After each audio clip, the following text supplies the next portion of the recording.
इलाके की अहम शख्सियत साबिक एमएनए मरहूम मीर नसरुल्लाह खान बिजाणी अगूणे ज़िले के कबाद और हाणोके ज़िले कशमोर करमपुर के गोठ डियाणी में खान साहब फतेहमोहम्मद खान बिजाणी के फर्जंद हाजी हैबतुल्लाह खान बिजाणी के घर में 10 अक्टूबर 1947 में जन्म वरतो। मरहूम मीर नसरुल्लाह खान बिजाणी बचपन का ही ज़हीन और इल्म से चाह रखंदड़ शख्सियत जो मालिक पिणो हो। मरहूम मीर नसरुल्लाह खान बिजाणी इब्तदाई तालीम मरहूम मीर साहब मीर अज़हर खान बिजाणी से गॾु कोटा ग्रामर स्कूल में हासिल कयई। इस्लामिया कॉलेज कराची में ग्रेजुएशन करण बाद 1974-75 में अमेरिका वियो, जिते बिजनेस मैनेजमेंट डिप्लोमा में मुख्तलिफ कोर्सेज करे काफ़ी अरसो बिजनेस के शोबे से लागापिल रहो। शागिर्द सियासत दौरान GSN के अगवान साईं GM सैयद की कुर्बत में रहो।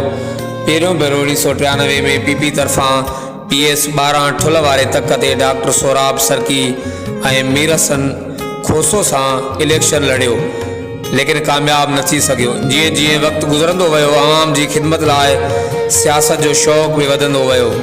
ज़िले कशमोर की आवाम में संदसि मक़बूलियत मोहब्बत उन हद ताईं पहुची चुकी हुई जो 2008 शहीद बेनज़ीर भुट्टो की शहादत का पोइ मुल्क में पाकिस्तान पीपल्स पार्टी जो सैलाब नज़र पे आयो, मगर उन के बावजूद काफ लीग उम्मीदवार तौर NA 210 कशमोर ते शहरियार मज़ारी के इलेक्शन में शिकस्त दी पहिरियों भेरो MNA चूंडजी इस्लामाबाद की सियासत में एक नई हलचल मुतारिफ कराई।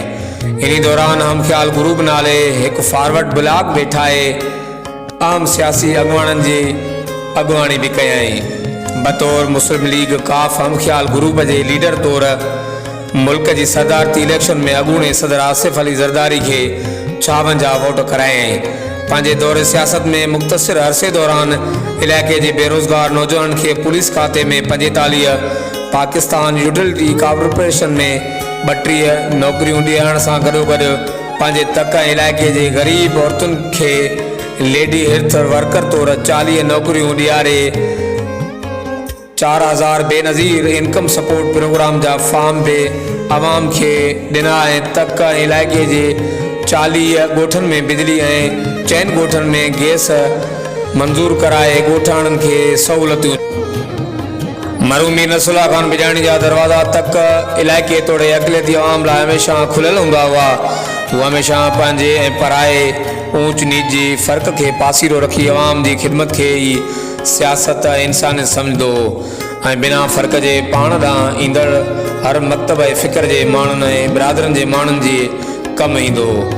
तक इलाके तोड़े ॾोरां इलाके के बिरादरनि जा माण्हू दोस्त अज़ीज़ बहादुरी अरडाई ॾाढ मुर्सी ऐं मफ़ाद खां पाक अवामी सियासत जा किस्सा बंगलनि महफ़िलनि ऐं ओताकनि ऐं झूंपड़ियुनि में अॼु बि ॻाईंदा आहिनि। पंहिंजी हयाती में सीधी रीति हर माण्हू जी फ़ोन पाण वठंदा हुआ ऐं कंहिं बि मसइले जे हल लाइ वरी संजीदगी पुण ॾेखारींदा हुआ।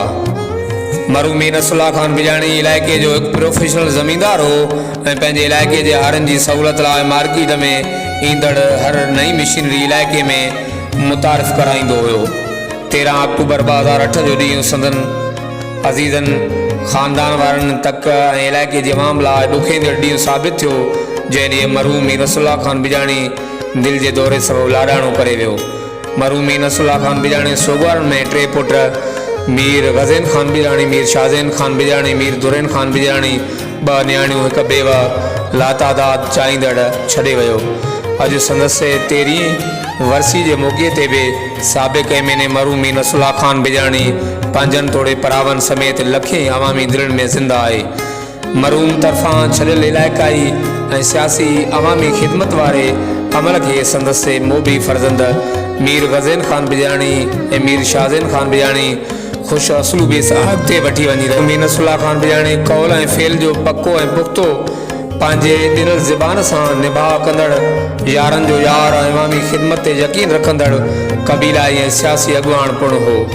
मरहूम जे रूह के ईसाल सवाब लाइ संदसि बाणे ॻोठ में ख़ानदान पारां हर वरसी के मौक़े ते क़ुरान ख़्वानी ऐं ख़ैरात जी मानी जो एहतमाम पिणु कयो वेंदो आहे।